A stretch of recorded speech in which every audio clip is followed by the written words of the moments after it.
Looking for recruiting news you can use? Welcome to Recruiting Headlines, powered by RecruitingHeadlines.com, a short news segment for recruiters who need to know. Today's episode is sponsored by RecTech Live, on-demand and live webinar learning for recruiters. Go to RecTechLive.com to access past shows and see what's coming. All right, everyone, welcome to another edition of the Headlines here on RecTech. So today's edition will be mostly a Google Jobs edition. They made some news this week, and I also wrote a post on Recruiting Headlines and FAQ about Google for Jobs. So let's get started. There are a number of questions surrounding Google for Jobs from recruiters, staffing firms, even job seekers out there. So I attempted to kind of put together a post with sort of the main frequently asked questions, or FAQs, that surround the service itself. So the first question is, how do I access Google Jobs? Well, you just do a simple search on Google for things like jobs near me. And jobs near me, that phrase, is actually the number one phrase in terms of job seekers on Google today. It's the most often used phrase when people are looking for jobs. They just type in jobs near me. Very simple. You do other ways of searching, like sales jobs in Hartford, marketing jobs in Dallas, for example, even company names, things like that. And it will automatically show you a box as sort of the first set of results on Google for those listings in kind of a separate pane almost. Once you click on the listing, it brings you to a split screen where you can see the job description details, see where that job lives online in multiple job boards, and then apply to it from there, and then you get redirected after that. So that's how you get to it. So I'm not sure everyone knows how to actually do that yet. Question number 2, can I post jobs directly to Google for Jobs? And the short answer is no. There's really only a couple ways to get listed in Google for Jobs. The number one way is you must use an applicant tracking system that supports it. So sites like Smart Recruiters, all the major sites, Lever, Workable, they all support Google Jobs. And once you start posting your jobs on there, they should be automatically listed from that applicant tracking service. The second way is to use a third party, either a job site like a LinkedIn or ZipRecruiter, whose jobs are already indexed by Google for Jobs, or some other kind of career site platform or CRM. Two what I would mention would be Career Site Cloud, careersitecloud.com, and clinchtalent.com would be a couple of examples of those. So it's either through your ATS or through another third-party job board or career site solution that will get your jobs on there. So there is no job posting form directly onto the results. And so that's how you do that. Anybody who wants to get on Google Jobs, if you're a vendor, an ATS or a job board or a CRM, you have to adhere to their data schema, as well as submitting your sitemap feeds to the Google Search Console, or use the API. They have an API now for that as well. So if you're a job site or ATS who wants to learn more, there's a link on the recruitingheadlines.com/blog. Just look for the Google article there, and you can read about it and get that link.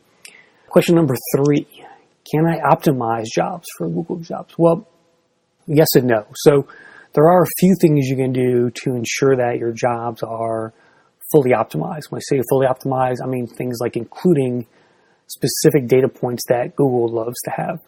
Number one would be salary, right? If you have a salary field in your ATS, start using it, because if you put that information on there, Google will give that job a little bit more ranking.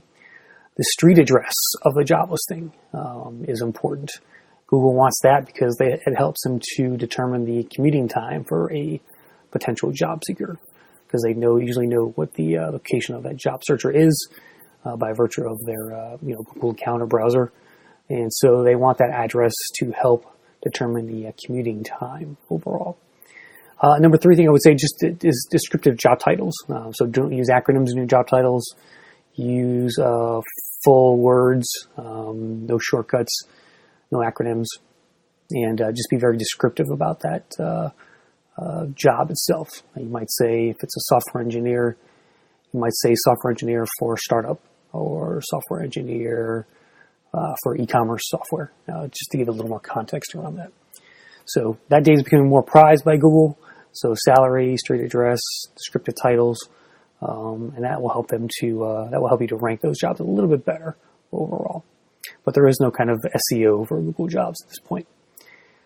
And the last question I always get a lot is, can I track Google Jobs traffic? Well, if you have Google Analytics in place on your ATS or on your career site, for example, you can actually track the specific traffic coming in from Google job listings. And the way to go see it, if you're familiar with Google Analytics, you open that up, you go to Acquisition on the left tab, and then All Traffic, and then Source Medium. And under Source Medium, you will see a line item. And that line item is spelled Google_jobs_apply/organic. I'm not sure why they put the organic in there, but that is the line item you're looking for. So Google_jobs_apply. And again, it's under Acquisition, All Traffic, and then Source Medium inside of Google Analytics. And that will tell you where that traffic is coming from. And that, in my experience on the few sites I run, few job sites I run, is the best traffic ever in terms of people staying on your site longer. The bounce rate's really low. The time on site is really high with those types of users. Again, it's all about intent. Those job seekers are intent on looking for a job, and so that traffic is really good traffic to have. It really converts well when you're looking at applies and things like that. So that's kind of the FAQs up there. I'll be adding to that page over time as things evolve. And again, go to recruitingheadlines.com/blog and look for the Google for Jobs employer FAQ just published this week. Google also made some news this week for and some helpful stuff for the military. So they launched a way for military veterans to search Google for jobs specifically based off of their MOS. So I guess their military specific job codes that they do in the military.